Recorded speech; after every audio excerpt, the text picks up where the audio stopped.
যুক্তরাষ্ট্রের সাম্প্রতিক চিপ বিক্রি নিষেধাজ্ঞার জবাবে চীন পাল্টা ব্যবস্থা নিয়েছে। চীন সেমিকন্ডাক্টর তৈরিতে ব্যবহৃত একটি দুর্লভ খনিজ উপাদানের রপ্তানির ওপর নিষেধাজ্ঞা আরোপ করেছে।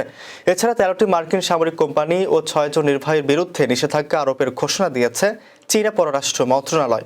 গতকাল বৃহস্পতিবার চীনা পররাষ্ট্র মন্ত্রণালয়ের মুখপাত্র লিন চিয়ান এক সংবাদ সম্মেলনে বলেন, যুক্তরাষ্ট্রের সাম্প্রতিক নিষেধাজ্ঞা এবং তাইওয়ানে অস্ত্র বিক্রির সিদ্ধান্ত এক চীন নীতি এবং চীন যুক্তরাষ্ট্রের যৌথ ঘোষণার লঙ্ঘন।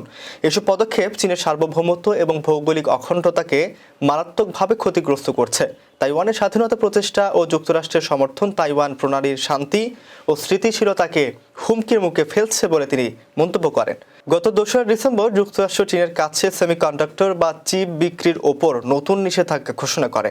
মার্কিন যুক্তি ছিল, এসব প্রযুক্তি চীনের সামরিক উন্নয়ন এবং কৃত্রিম বুদ্ধিমত্তার অগ্রগতিতে ব্যবহৃত হতে পারে।